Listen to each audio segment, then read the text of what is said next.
Okay, I think we're going to get started. My name is Eric Winter, and I'm a program manager in the System Center Virtual Machine Manager component area of System Center. And I'm here with Mark Yumeno, and we're going to go through in the next hour or so how we enable IaaS on-premise using the Windows Azure Pack, System Center 2012 R2, and Windows Server 2012 R2.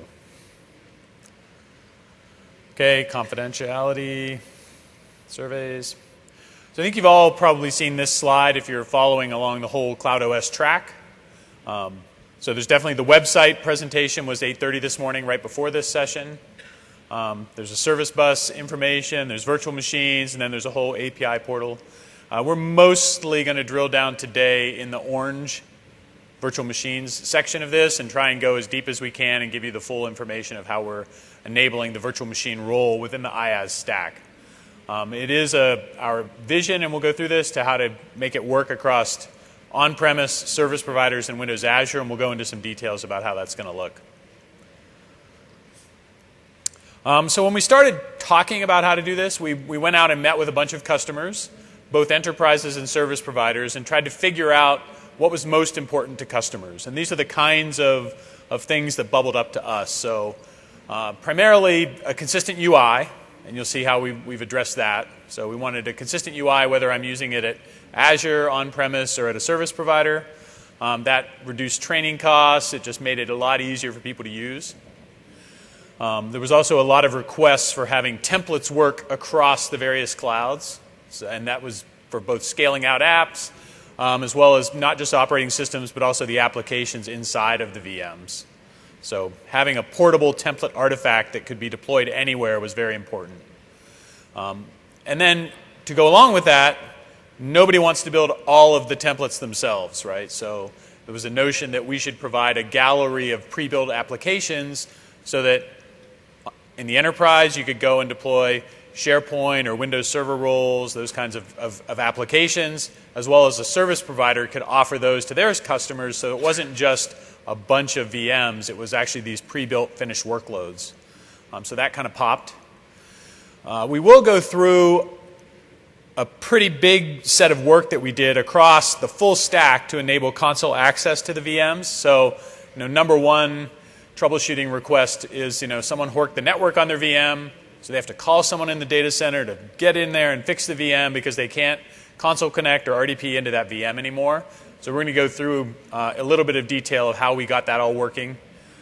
And then, the day of standalone VMs, it's sufficient, but it's really not quite enough anymore. People want to manage things at scale out services, not just one VM at a time. So these are the kinds of customer requests that really popped that got us focusing on what to do here.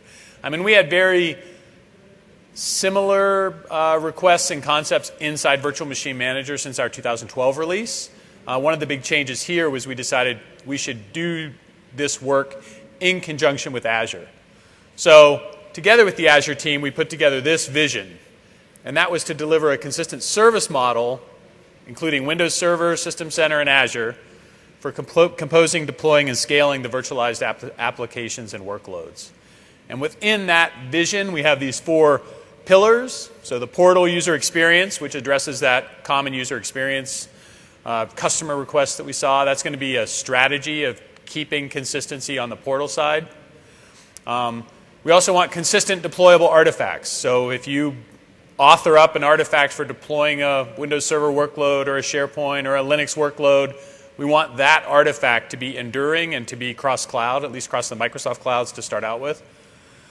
There'll also be a set of APIs, so if you don't like our portal, you can build your own, and your own will go against these management APIs, whether that's for automation or building your own user interface or whatever you want. The consistency doesn't stop at the portal. It's the artifacts, it's the APIs, and then the scope of this vision is to be the on-premise enterprise private cloud, the hosted service provider private cloud, or the Azure service provider cloud.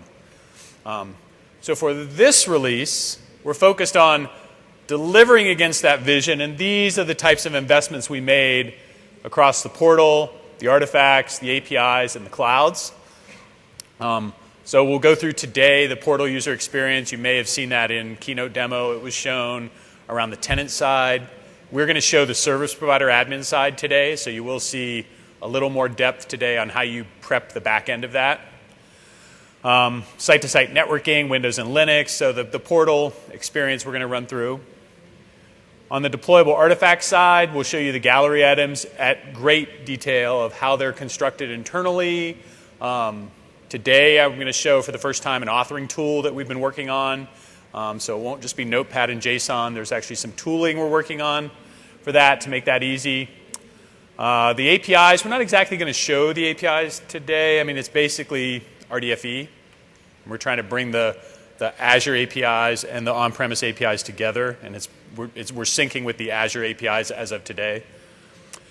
You will notice in the clouds bucket, there's a notable omission, which is Windows Azure is not there. So what we're delivering in the R2 wave is we're delivering this consistency first on-premise, and you'll see some later releases where Azure synchronizes with what we've done and then probably evolves the model beyond what the on-premise products are doing. And then in the next on-premise release, we'll sync up with what Azure's doing and maybe move beyond where Azure is at that click stop. But this guiding vision will have all the products marching towards this consistent strategy. Depending on when the products ship, hopefully we're converging and making progress and not being held back by any kind of synchronization of schedules or anything like that. So Windows Server and System Center, same schedule, same vision. We share that with Azure. Azure ships at a different cadence, and we're working very closely with them to make sure that as we deliver functions, then they know what we're doing, and we do planning together. So you'll see over time this will roll out, but it will be somewhat of a leapfrog. Yes, question? So it's a question about will we follow the same cadence as Azure? It's not really possible for the on-premise product to really sync with the Azure cadence. I mean, even if we could do it, we know enterprise customers can't upgrade every 6 weeks, 8 weeks, whatever the Azure real cadence is, which is very, very tight. So we're trying to focus on that same strategy, same vision, and then what we can do incrementally.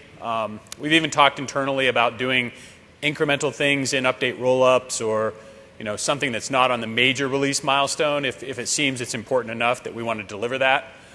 So we're definitely trying to be creative about cadence so that we can stay in sync. But yeah, we won't be at the same cadence as Azure, but we're synchronizing our planning efforts so we're all informed about what's happening towards the vision.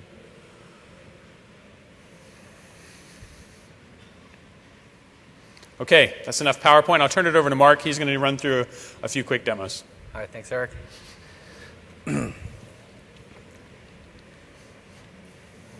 Okay, so what I want to share with you is the service management portal as part of the Windows Azure pack, and then enabling, or actually running through how you would, as a user, a tenant user, would create a virtual machine role. And then we can get in later about looking at some other features like networking and remote console access. Okay? So I'm in the portal. I'm logged in as myself with my corporate identity. So there's actually Active Directory integration and even federation because this is running on an set of hosts that are running as a service provider software. And so it has that new capability. You see here, I can click down to the Virtual Machines tab, and I have a set of standalone virtual machines, which were created from the virtual machine templates in Virtual Machine Manager that we've been releasing for many years. But I also have a new virtual machine role that you may have seen in the keynote yesterday. So to do that, to create one of those, I can click New, Virtual Machine Role from Gallery, and then I'm shown a series of gallery items, okay, which are virtual machine role templates that have been configured to be accessed by me in my subscription. Okay, so the administrator of the system has picked these gallery items to show in a plan, and then I subscribe to that plan. Okay, So I'll select the one that we showed in the keynote, and we'll talk through that in a little more detail. Okay, so I pick that one, and I can click next down here in this arrow. I provide a name. Here, you can see that there are multiple versions available for me. All right, so on the same name and publisher, I could have different versions of a gallery item. Okay, and I'll accept 1.0 here. I'll click next again. And now I'm shown a series of settings to fill out. In these gallery items, there's two sets of settings. One set of settings is for the virtual machine container. Okay, this is the virtual machine hardware and operating system characteristics. The second set of settings, which we'll show on the next page, is about application settings. Okay, so there's two pieces, virtual machine container and application. Eric will go into great detail about why we modeled it that way and show how it is actually written down. But the basic idea is that first you provision a container, and then you install the application inside of that container. Okay? So you'll notice down here that I can pick an instance count, and then I have a minimum and maximum in this case. So I can deploy a tier of homogeneous virtual machines between 1 and 5 instances. Okay, down here, I get a series of sizes. Okay, it says extra small through extra large. Okay, so these are a set of values that are consistent with the values you would be able to choose in online Azure, right? And then a set of characteristics associated with each of those sizes. So there's, for the extra small, there's 1 core and 768 megabytes of RAM, right?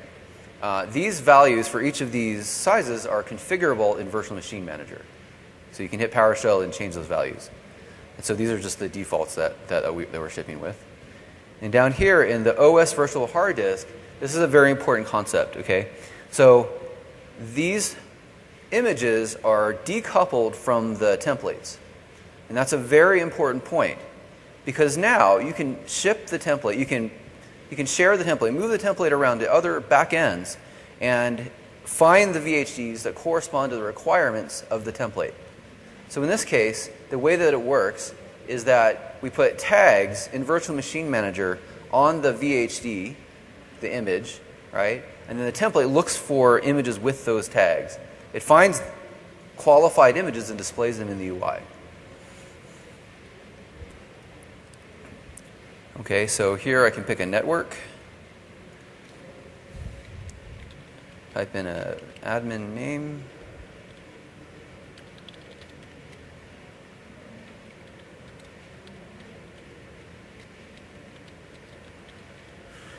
Down here I have computer name patterns. So that is where you can do wildcarding and have different machine names.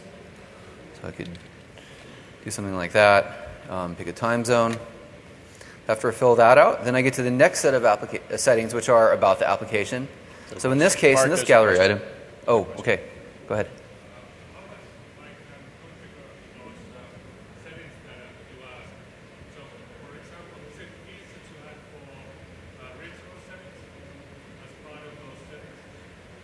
I'm sorry, I didn't understand the last How part. configurable are the settings, I think? Oh, We'll is go the into question that, how yeah. configurable are the settings? I think you should wait until Eric explains the models, Yep. and you'll get to see the richness that is supported here. But at the high level, there's a lot of possibilities, I would say. Like it's configurable. Whatever you want to set is possible.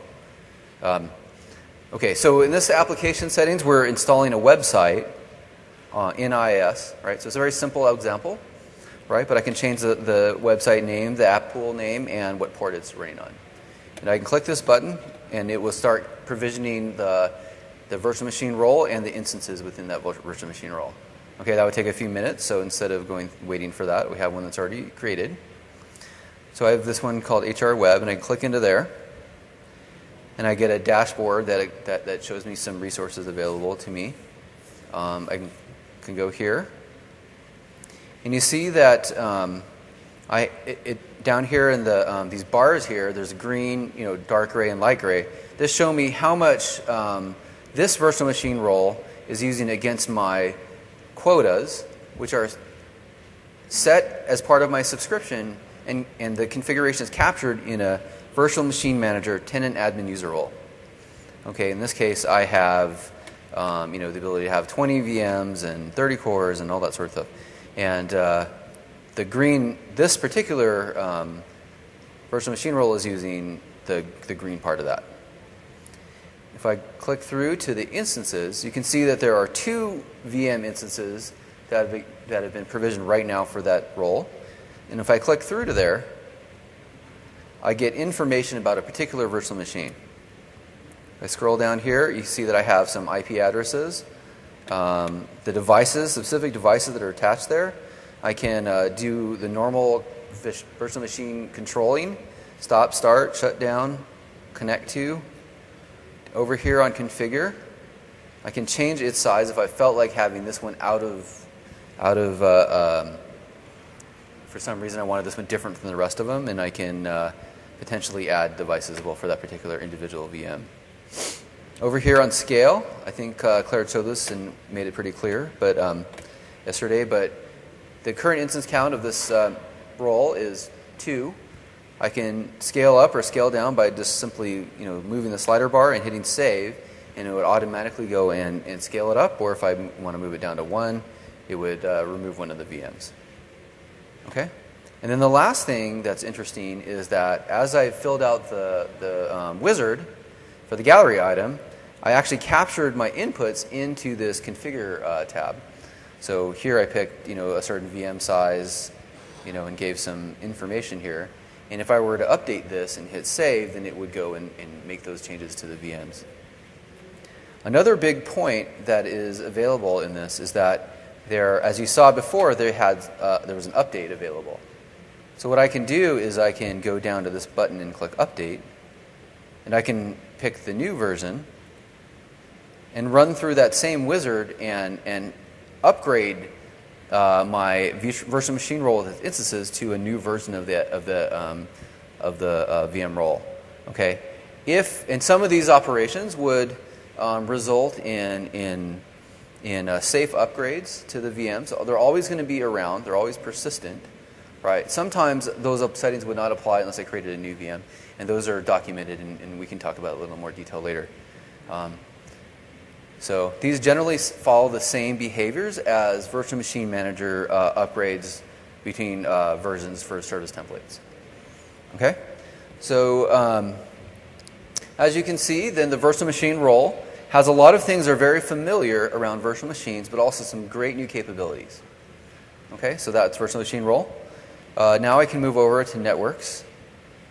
Okay, so you see here that if I go down to new, virtual network, I can go custom create and create a virtual network for myself. So especially in the scenario where I'm running some virtual machines at a service provider and I want to get access to them, right? I need to be able to create a network that can maybe bridge between on-premise and the service provider. So in this case, I'll start filling out, I'll give it a name. I'll pick the DNS server that I want the NIC on that network to follow, right? Something like that. And here I can make a site-to-site VPN connection if I want, right? I can pick a default gateway.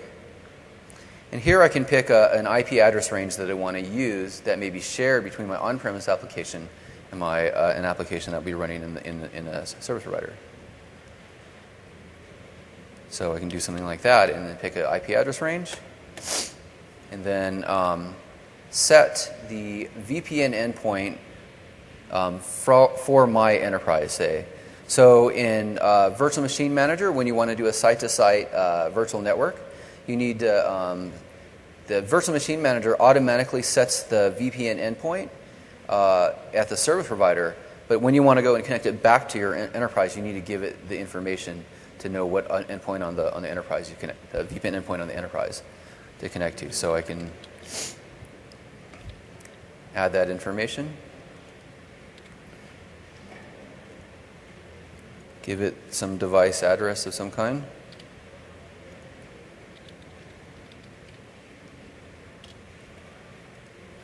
All right, and then fill out the IP address space that I want to route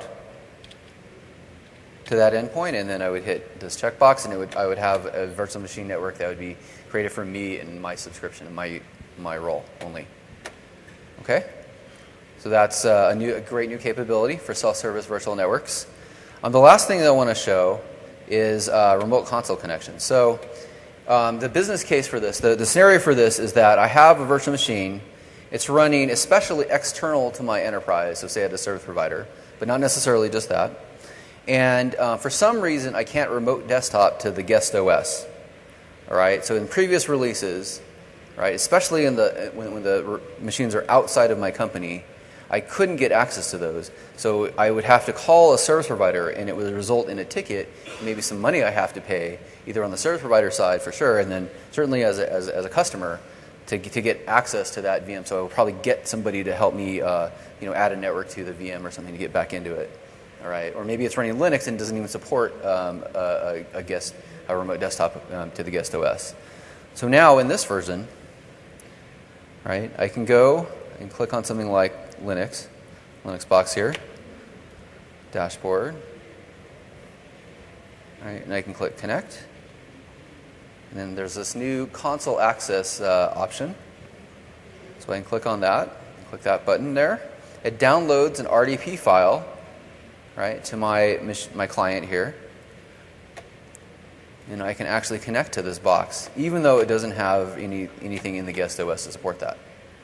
Right. So what it's doing is it's connecting actually to the host that's running that virtual machine.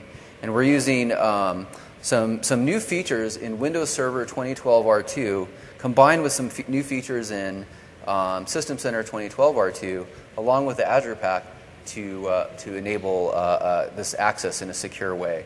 And later on in a few minutes I'll describe how that works. Okay, and one more example to make it clearer. It's timed out. Sometimes I have to times out. I don't know. On the other, okay. Here's one more, just to make it clear. That happens sometimes in this. I'll go down into this box here. So this VM, what's interesting, it doesn't even have an operating system. So I can do the same thing. I connect, console.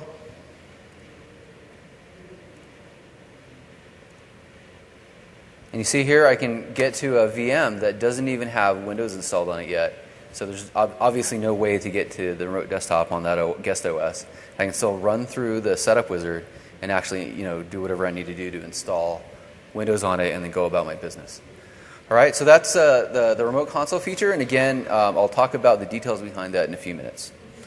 Okay?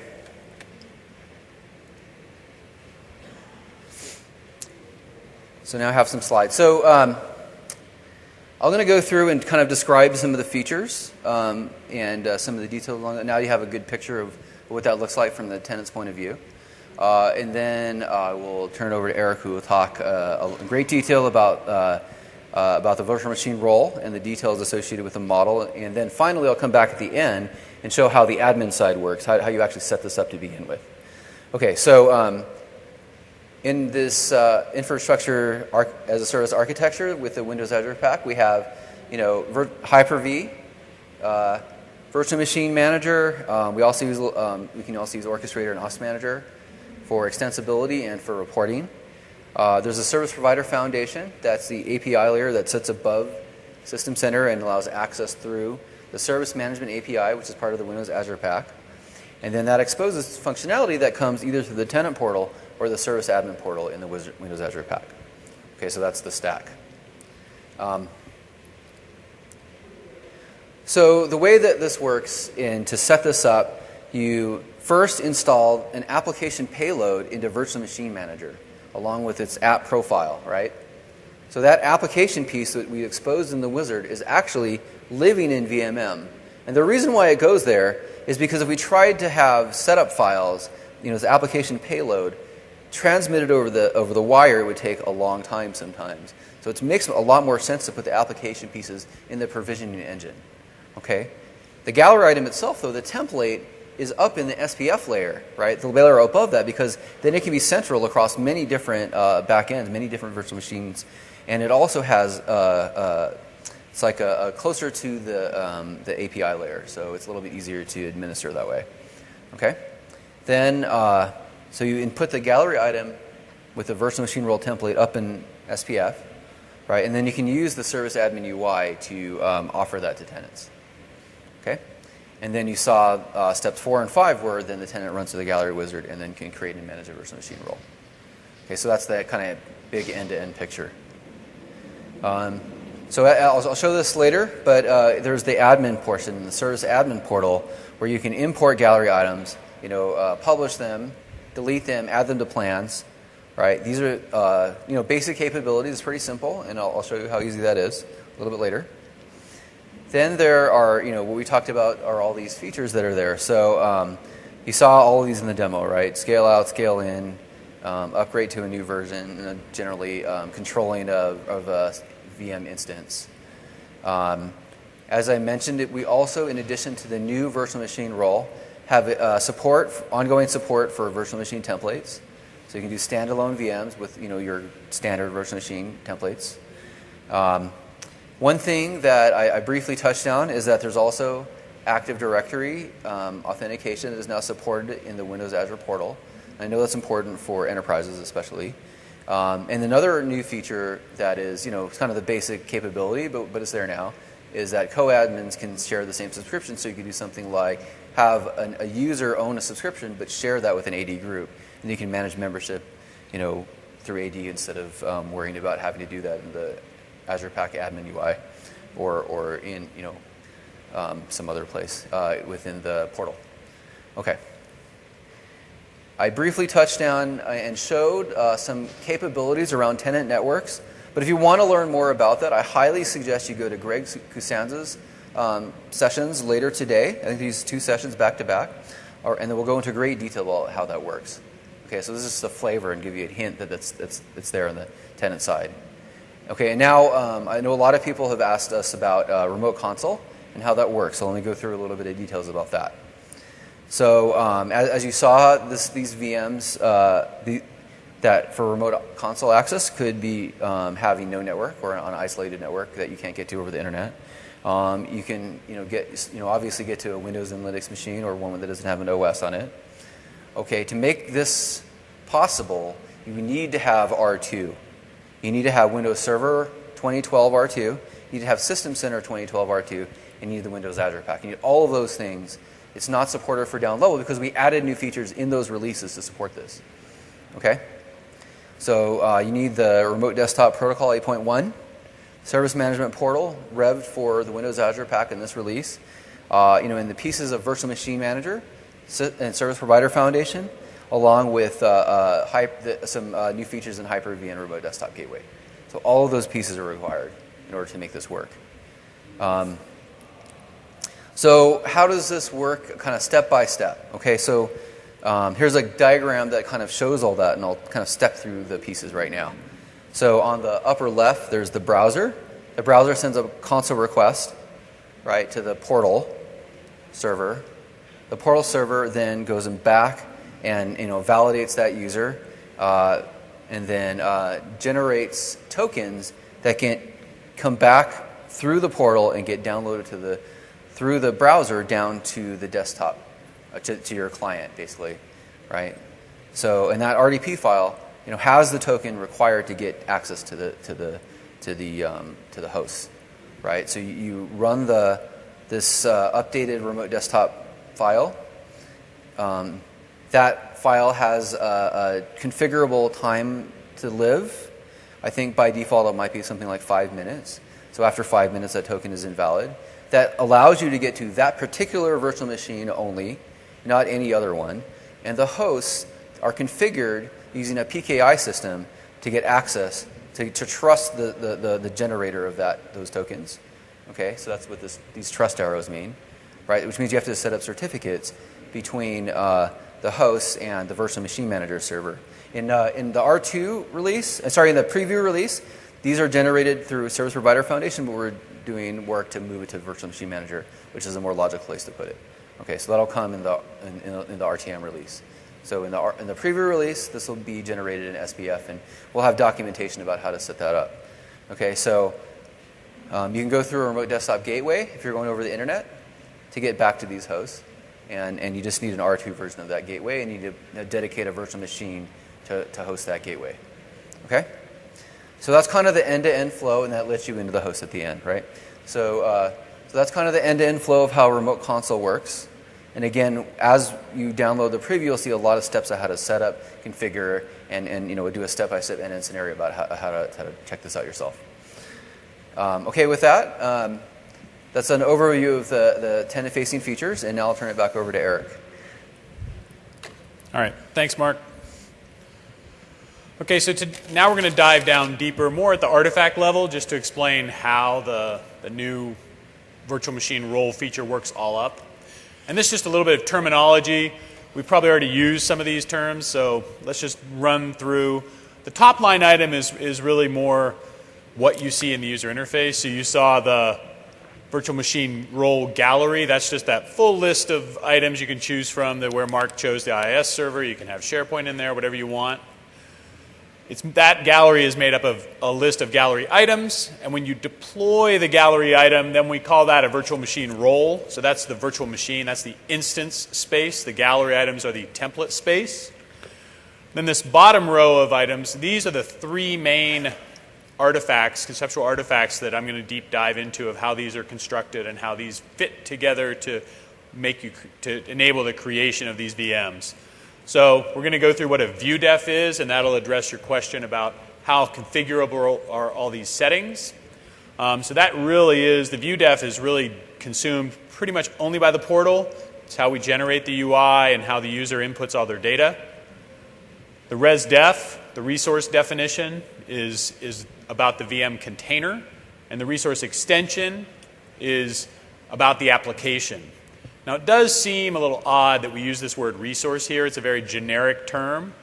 The reason we do that is when we came up with this model with the Azure team, we wanted to have a general term for these things, a resource provider and a resource instance, because eventually we want to extend this cloud service model not just to virtual machines, but also to a lot of the PaaS concepts in Azure. So moving forward, the whole cloud service model will be comprised of multiple types of resources. Virtual machines is one, websites is one, service bus is one, worker role, web role. That's why this is virtual machine role, because we want to fit into that Azure lingo and make it all fit together. And eventually you'll be able to comprise a service where you have an IaaS VM with a worker role or an IaaS VM with a web role, right? That's part of that strategic vision of consistency. Today we're really in the virtual machine role, but we're synchronizing with all the Azure terminology so that as we move forward, it kind of all fits together and makes sense. Okay, this is just another picture, and there's a few different variations of this. Some make more sense to some people and some others, so we have a few different ways of talking about this, so hopefully one of these will really click with you and you'll kind of get it. So at the top there in the light blue, we have the resource definition of the virtual machine container. And that inside that container, and I'm going to show this, it can refer to an application, which is the extension part of the modeling system. In this first release, we're only supporting a reference to one application extension, but there's no constraint in the model for that. So it is possible that you would get an extension from someone that's defining firewall rules, and an extension from someone who's defining some management agent, and an extension from someone that's defining an application, and you might compose those extensions within one container eventually. In this release, the container can reference just one extension for now. So that lets you put an application together inside of a virtual machine and then scale it out. You see the view def sitting below that. It informs the wizard of what questions you need to fill out before you can deploy this. And the view def is used to generate sort of what I call it's almost like a fourth artifact. It's the resource configuration. And that's the object Mark showed you when you go to the configuration tab. It says, here's how you made your answers in the wizard. So we remember all those answers. So if there's an upgrade to the template, we can say, here's the things you answered last time. Are you changing any of your settings or not when you redeploy and those kind of things? So we remember those those answers to the wizard are remembered in the configuration artifact. Then those are all put together, and so we can deploy the virtual machine role with the VMs inside of it. There is a cloud service object here. And I know if you go to Mark Rusinovich's Azure Infrastructure as a Service talk, he also initially deploys a few Infrastructure as a Service VMs, and then he points out in Azure they hide the cloud service that those IaaS VMs are in until you link a few of them together with a private network, and then they start showing the cloud service in Azure. In this release, we're going to hide the cloud service for the whole release of R2 because we're not really quite ready for linking a bunch of these together in that way. But there is a cloud service instance space element in play here. And as you play with the product, you'll see that, especially in the PowerShell layer. And that contains a virtual machine role, which contains the VMs. Eventually, there'll be an artifact to model the service that can have multiple roles inside of it, which is sort of like the virtual machine manager multi-tiered service definition. So this is really like the machine tier definition of what's in virtual machine manager in R2. Okay, so then let's go and another view of what we just talked about in terms of the main concepts here. In the application, that's where you configure the roles and features. So that's what especially a Windows application, which roles and features of Windows does the application depend on? The payload for the app, that can be the license binaries as well as any scripts you write for automation. There's an OS image requirement. There's no link to an image, but you're basically going to say, I can run on Windows Server 2012 anything, or I need R2, or I need SP3. You'll see how we handle requirements on the OS within the application. There's networking. You can deploy these behind a load balancer, similar, so you can load balance your web role things. And then there's a set of parameters. So those are the questions you need to configure the app. Sliding to the right there, then the virtual machine role, that's the container settings, the size of the VM, OS settings for domain join, those kind of things. Here there is an image reference, but it's not a direct reference to a specific VHD, and I have a whole slide on image references to explain how we loosely couple to the VHDs. Then you can reference one resource extension. You can supply its parameters, and I'll go through that. And then you can parameterize the container as well. And I'll show how that works. The view def, sliding to the right, only references the resource definition parameters. So if you want to ask an application question, there's another level of indirection where you have to make that decision, and that'll be clear as we go through. And that's in the view def is where you do grouping, ordering, localization, validation. So it's a very UI-centric artifact. And then that results in the configuration, which we talked about, which I'm going to show that as well. It's the answers to the wizard, so it's just really a simple little array of the settings the user entered. So let's start with the application. What does it look like? On the left, I have sort of concepts. On the right is the actual artifact. And I've sort of highlighted left and right to join the two. One thing you might notice is to the far right, it's not XML, it's JSON.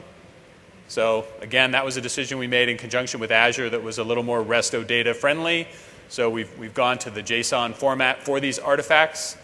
So the native authoring tool is Notepad for this, or Visual Studio. I will show you something that we're putting together to help you with authoring, but we're sort of in the hobbyist stage with that. But I'll show it to you today. Hopefully you'll think it's useful. At the top, you'll notice all of these artifacts have unique identifiers, and that's basically the combination of name, publisher, and version. The parameter settings you'll see here is like the IaaS port there is defined as a parameter. So you'll see it's of type string, and it's got a description and a name. So I'm going to ask you to provide the port you want the web server running on. The OS image requirements we do with this concept of tagging, hashtagging. So it's very loosely coupled, and we have guidance in an authoring guide of what tags we think people should use, at least amongst a common set of standard tags. This may not, it's close. So, you'll do Windows Server 2012 as a single tag. If you want R2, we're going to suggest that's a separate tag.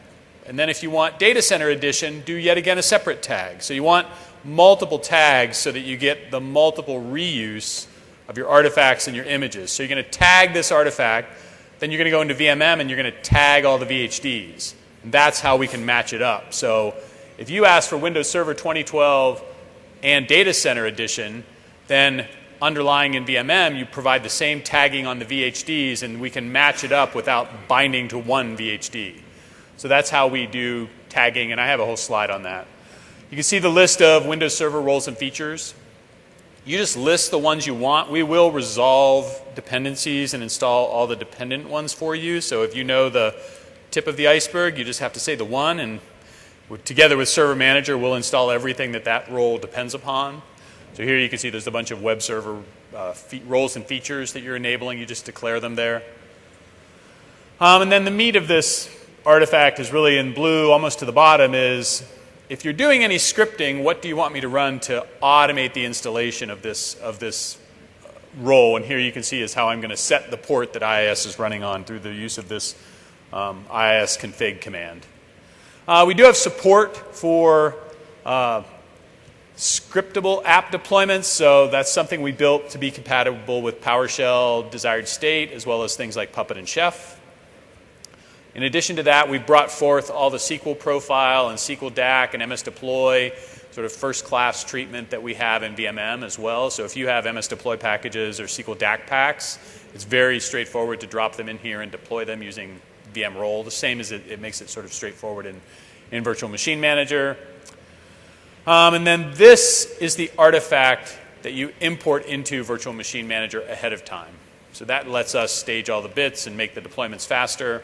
I mean, the VHDs you also load into VMM ahead of time, and then they're just loosely coupled. So this is the application. Does anyone have any questions on this while it's in front of us, or no? We'll kind of keep talking about it so we can refer back if people have a question. Okay, so then now we'll bubble up to the container, the resource definition itself. So again, name, version, publisher. And this is separate, so it's not the same. This is called the IaaS demo. I forget what the name of this. You need to keep your names separate between the two. You notice here this is also parameterized. So here you can see we're going to ask you for the size of the VM. And then in addition, this happens to declare an IaaS port parameter, which is independent of the IaaS port parameter in the application. But it turns out when I referenced the application, I was like, I don't know what port. I'll just ask the user also. So I have to redeclare that variable if I want to ask the end user through the view def. I could hard code it. I could just put 80 there and not ask the user. So it's optional of whether you're going to, when you refer to the application, are you going to hard code the application parameters, or are you going to just further ask the end user? And if you're going to, you need to redeclare all the variables at this level so that the view def can reference them. And then this is again where you do size. There's a bunch of standardization here that I will show you where you should always parameterize the size. You should always parameterize the OS image. You should always parameterize the network you're going to connect to, because when the tenants deploy these, you don't know the network they want to use, and you don't know the OS image they may want to use. So these artifacts are more portable if you standardize around the parameterization of these. And again, we have an authoring guide that goes through this in great detail of what you should parameterize, including what you should call those parameters and the order you should ask them, especially around the VM container, because then that page will always look the same. And then this is what the view def looks like. Eric, I have a question. Yes. What's that? What question to that slide is, how do you change the computer name for your deployments? Because a lot of the applications, they don't support system images, for example, SharePoint. And how do you make sure that you can change the computer name, that you have different computer names within your machine roles that you deploy? Okay, so the question is around how can you change the computer name? So the computer name in this is typically done via the computer name pattern. So when we deploy the VM role, you can give us a base name with the ### and we'll generate a computer name. If your application needs to know the computer name, then you'd have an application parameter like this IaaS port, where you would then bind it and pass in the computer name down the stack, and then it would get the computer name in the app layer if it needs the computer name. So we're building the OS and the computer, and then we're installing the app, so we can tell the app about the computer name. And is there any support for automatically joining the virtual machines to Active Directory? So not only using Active Directory for authenticating and all there, so that we can automatically join the virtual machines with existing Active Directory. Yeah, so the question's around joining AD. Yeah, I'll show you that. There's a construct for doing workgroup or domain join within the ResDef model. So you can do either workgroup or domain join. Yep. And then, so this is the view def. And the view def is really grouping and ordering of those parameters in the order that it makes sense to ask the user. We are suggesting on the grouping, there's basically two-level grouping, section and category. Right now we're saying you should have two sections. One's the container, one is the app. Then within those sections, if you need more than one category, then you can use categories for virtual machine scale out versus virtual machine size, those types of categorization within a page. And that's what Mark showed. There's page 1 is the VM, page 2 is all about the app. And that VM one we really want to standardize on. So when people go through and they deploy IaaS or SharePoint or anything, they're asked the same questions in the same order. And we're going to make that easy because when we deliver these, we're going to deliver some sample artifacts. You guys should just cut, copy, paste, steal all the VM stuff because then it'll be more standardized. So you'll see how that works.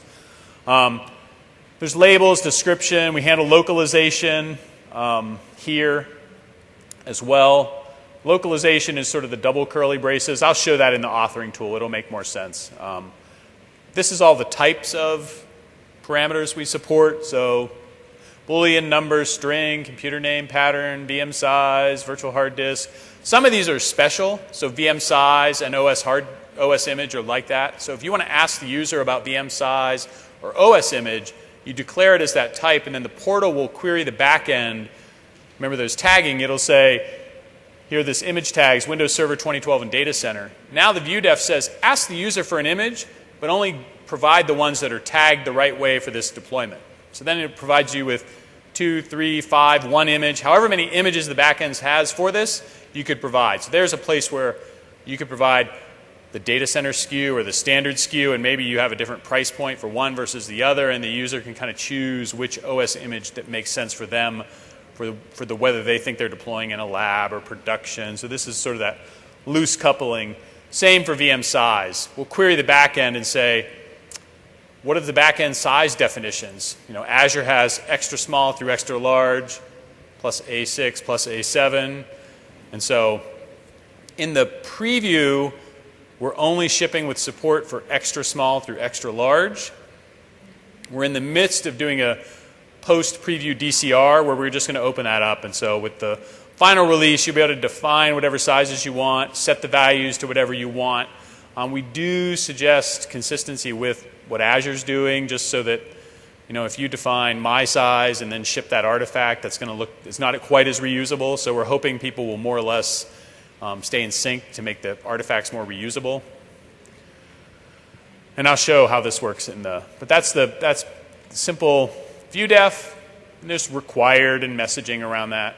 And then the result of the view def is this configuration. We don't ever store this on disk, but this is what you have to construct to pass to Virtual Machine Manager in order to deploy the artifact. Basically, here's the values for the parameters, right? So I asked you for role, VM size, port number, and a network. And I think that null for computer name pattern is use the default setting, right? So if the user did not provide an input, you can pass VMM nulls so that we use the default that was in the artifact.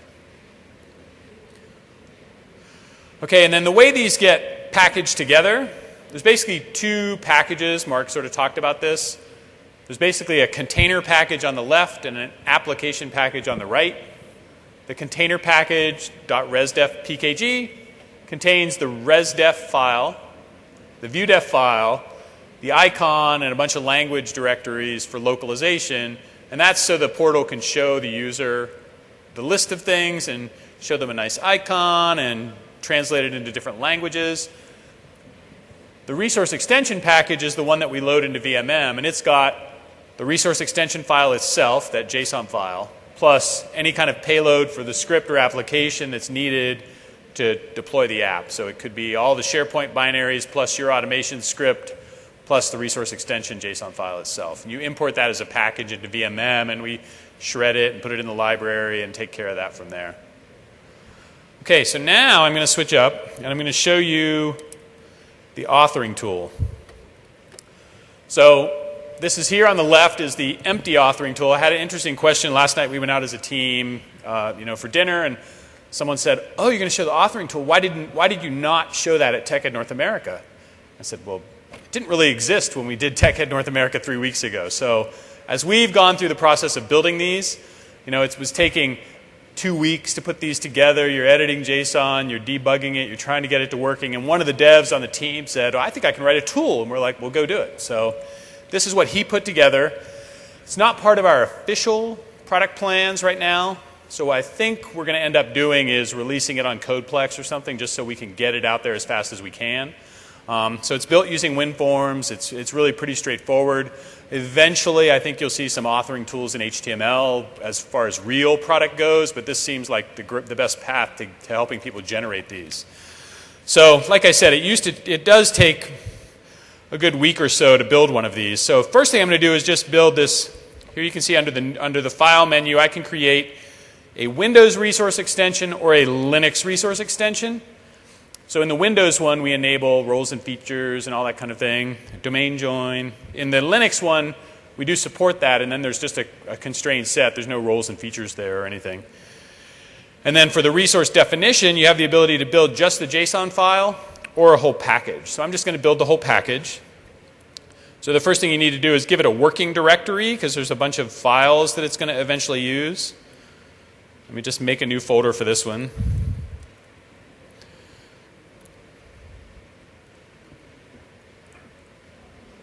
TechEd demo, and I'll just call it TE demo.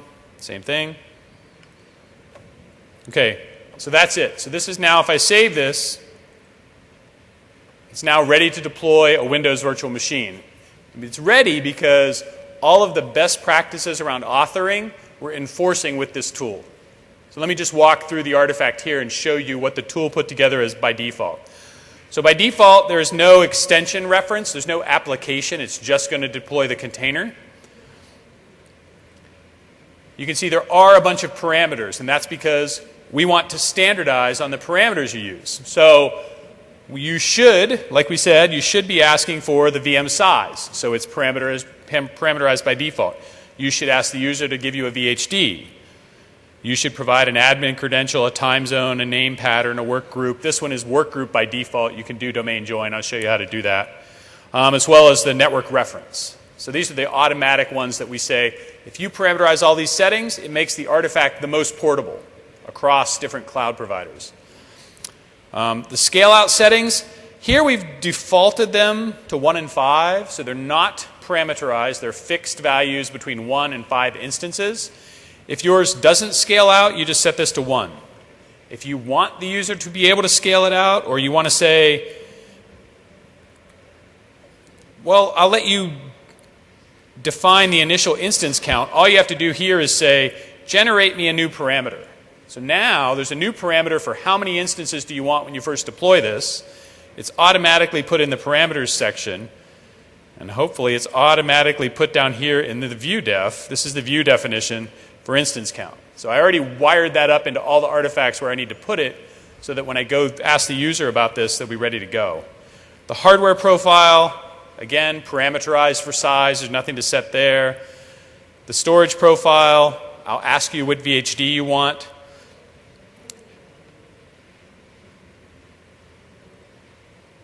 The network profile is, right, you can have more than one NIC. So under networking, there are a bunch of NICs. The first NIC here, I've parameterized the network that you're connecting to. By default, we set it to IPv4 dynamic addresses. And in the OS, we said, this should be like this. I'm not sure why it didn't do that. So here we're doing name pattern, time zone, admin credential, workgroup name. And then in the view def, we've automatically created the VM section. And under that, we have the one VM category. And we put these in the order that we think everyone should standardize on the order. So ask me the size, then ask me for the image, then ask me for the admin credential. You saw Mark go through that. So hopefully everyone follows the same order, and when people go through the wizard, it just looks common. As you can see, I can add parameters, and they just show up in the list, and I can put them where I want them if I want to parameterize something more about the VM. We've even done localization, and we've generated the English US localization resource file, and we've put all these strings in it that make sense for the VM settings. We will be localizing this into like the 10 Catal languages or the 19 server languages, and we'll release it out as samples. So there's a bunch of strings in here that you won't have to localize if you use our standard parameters and you go that way. Yes? But then, by default, you should always ask about keyboard layout, regional settings. Oh, you're saying by default we should ask for keyboard layout and regional settings? Okay, that's good feedback. Then default by something. Yeah, yeah. So that is the resource definition. So then, now you need to build an application, and I won't embarrass myself by trying to do that on the fly here, but I do have some pre-built application templates that people have worked on. So in the desired state config session, I demoed using PowerShell DSC. So I just dropped the resource extension in here. Now this resource extension, you can see, has two requirements on the OS image, and here it's saying it needs Windows Server 2012 R2, because that's where PowerShell DSC only runs in R2. And it also requires .NET 4.5. So this is where I'm not saying which image to choose. I'm just saying you should tag your image if it contains these properties, and I will find it at deployment time. There's no data package required here. There's a parameterization here about where I'm going to pull my desired state content from. This is just the way this application is constructed.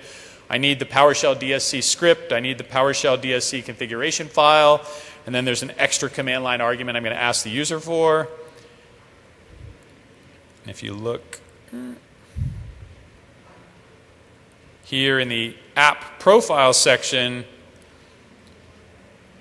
you'll see here's where the magic happens, and there's this script here to transfer the files that I gave you from the URL and pull them in here and run DSC and compile the thing and then configure this box using DSC. In addition to PowerShell DSC, the Windows Server Essentials team is also working on a gallery item so that a service provider could offer Windows Server Essentials instances to small businesses so that they can have Windows Server Essentials running at a service provider. And here you can see how they think they're going to do that. They actually are requiring Windows Server 2012 with Data Center. They're parameterizing, and they're going to ask you for your domain name. So they're going to stand up an AD server in Server Essentials creates an AD domain. They're going to ask you for that. Then you're going to ask you for company name and admin and credentials. So there's really only 3 parameters required to stand up Windows Server Essentials.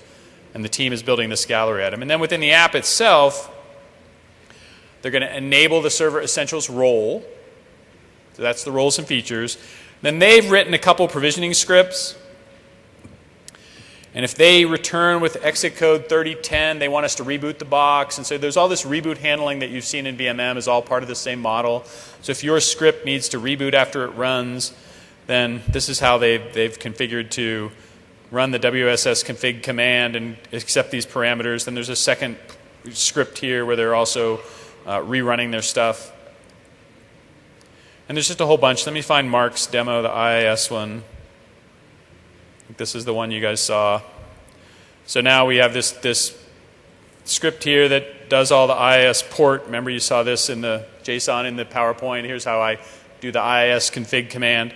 Now the nice thing is now that I've got a bunch of stuff open in the tool, when I go back to the top to the one I created that took me 10 seconds to create, now it's saying, oh, you've got a bunch of these resource extensions open. For this resource definition, would you like to refer to one of them?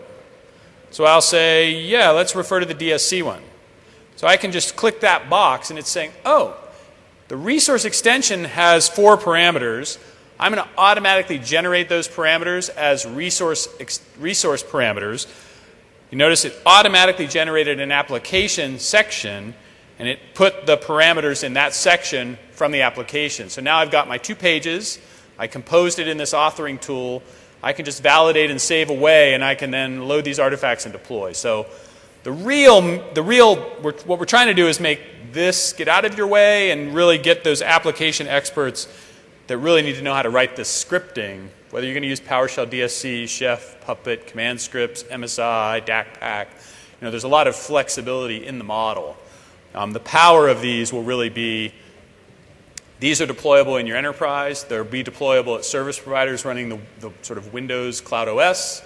And eventually, these will be deployable in Azure. Okay, are there any questions on that? No? So again, for that authoring tool, we'll probably, keep an eye out for some blog postings or something on that. We'll probably blog when we post to Codeplex and ship a bunch of samples. We are going to be standing up, I think that's my next slide, is it not? Yeah, so as far as resourcing goes, there's documentation around authoring in the best practice guide. That's published now with the preview. We are going to be shipping some sample gallery items. The way we intend to ship those is we're going to put together a custom web PI feed. And in that custom web PI feed, we're going to provide not only these new gallery items for the Windows Azure Pack virtual machine role, we're going to also start publishing virtual machine manager service template samples over the same web PI gallery, web PI feed. So that'll effectively be, once you add that custom feed to web PI, you'll be able to discover the new ones as we release them, and we'll be blogging about them. And so between preview and RTM, we'll be releasing a set of these samples, and we're shipping them as samples. So we intend for people to pull them down. They should work straight away, or you can take it and tweak it and use it as you see fit. So, and we'll probably keep it at the sample level, I'm sure, till through the end of the year, if not forever, right? In terms of some of these, because you need a bunch of sample content out there. And we'll have functional samples for, here's an MS Deploy sample, here's a SQL sample, and then we'll have finished apps like Windows Server Essentials, IaaS, some of those things. So it should hopefully provide what you need, but we'll also be looking toward the community to start helping provide some of this content as well. I do want to, so I think I talked about this. So OS image, you do want to parameterize it. We use this tagging syntax, so you need to, the viewDef has the tags in it to provide filtering. The resource extension has the tags in it, which are the requirements. We have the guidance on how to do tagging, and VMM will block the deployment if you don't get your tagging right. So if for some reason in the viewDef you forget a tag and someone chooses an image that's not tagged the right way, VMM will block it if you try and deploy a resource extension using a VHD that does not meet its requirements. So these are enforced at deployment time in VMM. So you do need to get the viewDef and the resource extension tagging correct. And then the reference to, even if you don't parameterize, for some reason you hard code the VHD, you're still not hard coding it to a specific VHD, because the reference in the model is by name : version, and how that maps in VMM. So it would be something like Windows Server 2012 Data Center ENU : 1.0.0. In VMM, since 2012 probably, we have this family name and release property on all of our library objects, which we use for equivalency of VHDs on different library servers. So this really just maps to that family name and release property. So you can still, even if it's hard-coded, you can still decide which VHD it maps to by setting family name and release. This is just really restrictive because a VHD can have as many tags as you want, but it only has one family and one release. So if everyone starts hard coding this, you have to start cloning your VHDs and assigning different family and release to get it to rationalize. So it's better if you use tagging so that it provides better reuse of the VHDs in the underlying system. Yes? Mark's going to show some of this configuration. We're going to do a quick demo of this. Yeah, Mark's going to show the questions about where does this go in VMM, and Mark's going to jump in and show this in some PowerShell. Was there another question?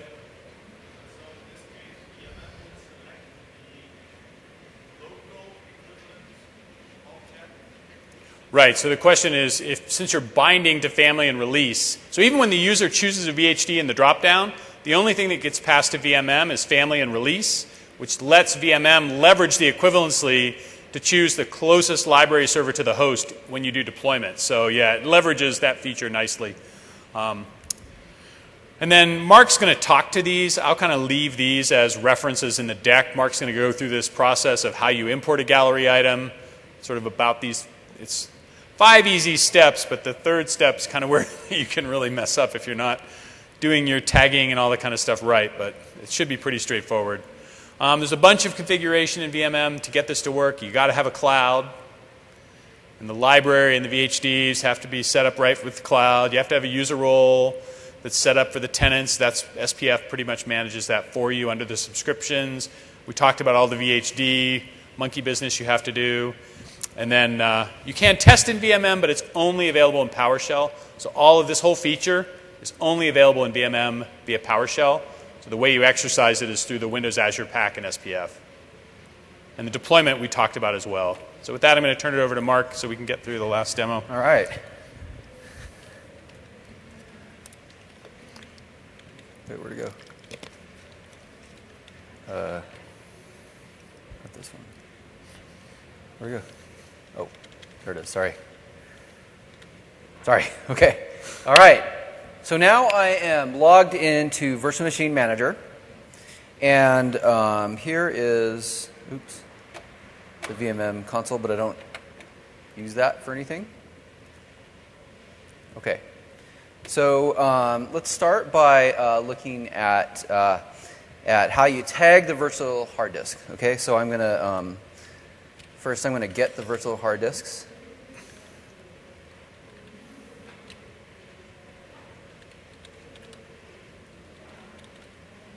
Right. I'm going to stick that in an object, and I'm going to show those so you can see these properties there.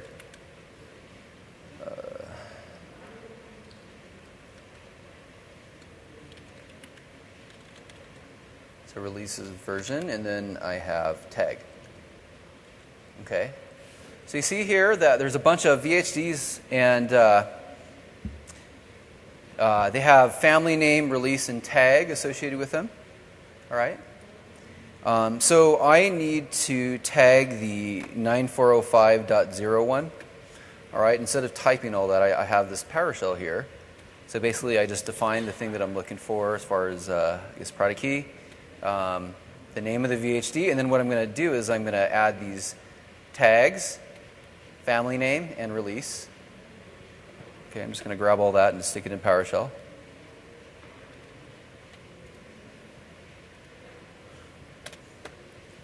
If I get the VHDs, It should be live.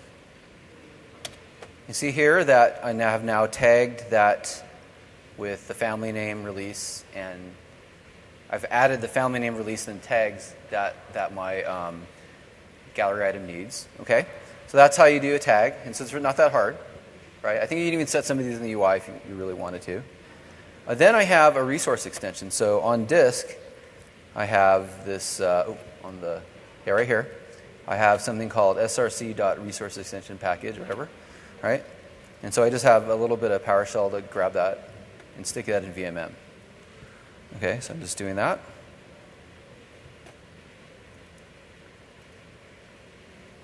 Also, just adding that to power in the PowerShell, and it's grabbing which library share. Oops, I guess it was already. I forgot to So I guess that you just run this PowerShell and you import it. I guess I already had imported it. So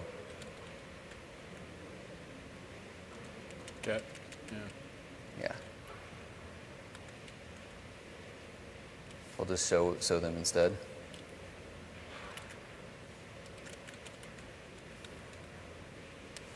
Right, and so that bottom one's basically you just run these. You pick the library share, you pick the path of the resource extension on your disk, and then you just run the resource import command let, and then that brings that in. Okay, so rather than waiting for me to finish that, those are the steps required to bring in the resource extension. So it's really not that much PowerShell. It's easy, actually. Thought it was going to be hard when I first saw this, but it's actually pretty easy. Okay, and then now I'm going to go to the service admin UI,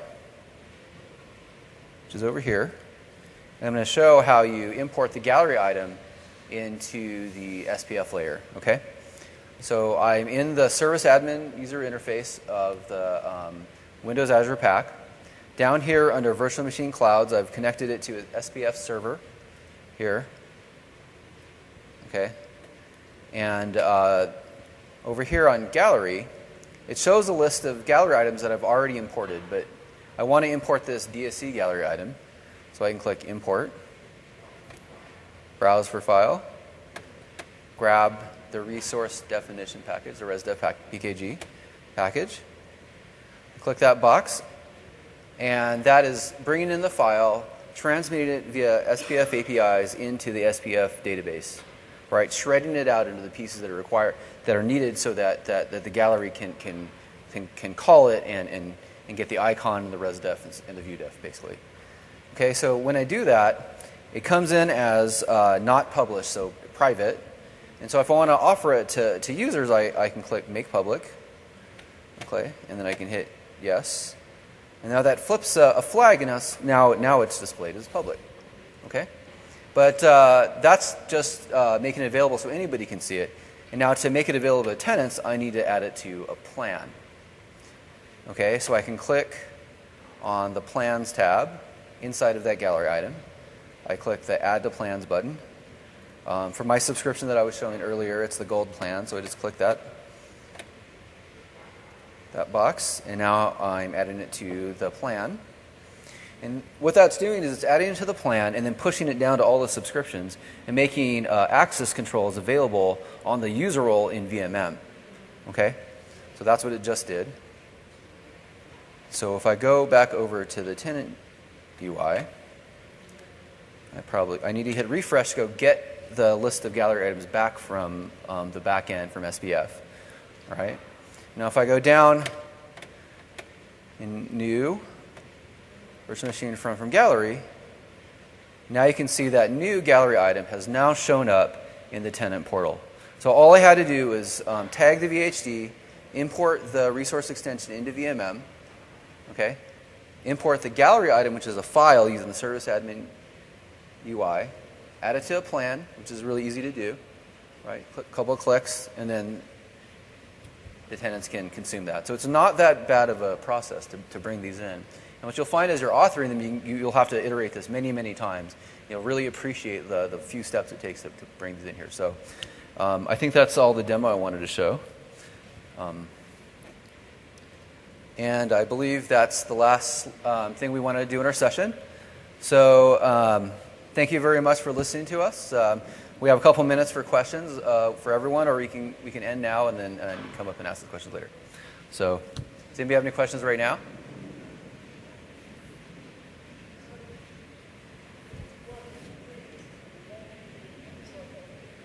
I'm sorry, I can't hear you.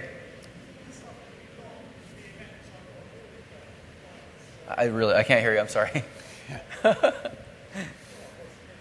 there's no microphone or anything. Yeah. Yeah. So is all this tracked in VMM? Audit, everything that I'm doing? Yeah, so the question is it tracked in VMM? All the operations against VMM use VMM jobs and everything. You can, in the VMM job history, you can see all these actions, yes. I'll catch you guys sometime. Yeah, no worries. Okay. All right, another question. Anything else?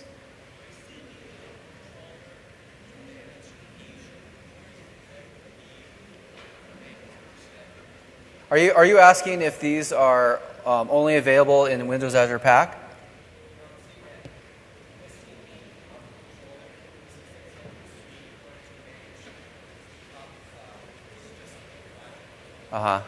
So you're asking what is App Controller's role in System Center? Okay.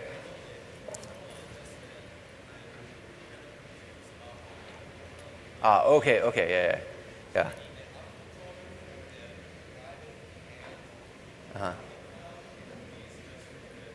Right. Yeah. So the question is actually, we have this new Windows Azure Pack, which can do self-service experiences for users, and that can be used for a user that's consuming capacity from a service provider or from an enterprise. We also have in System Center App Controller, which can do virtual machines, service templates from an enterprise, virtual machines at a service provider, and virtual machines at Windows Azure. And how do those how you should think about which to use. And I think we would safely say that our going forward direction is to the Azure pack, right? Some of the capabilities around that App Controller has are not there. And so if you need those capabilities, continue to use App Controller. And over time, we'll try to align to have one consistent user experience across all the Microsoft clouds. So that's our answer. Okay, I think we ran out of time, so we'll just stop here. Yeah, and you just please come on up and ask afterwards questions. and we can answer.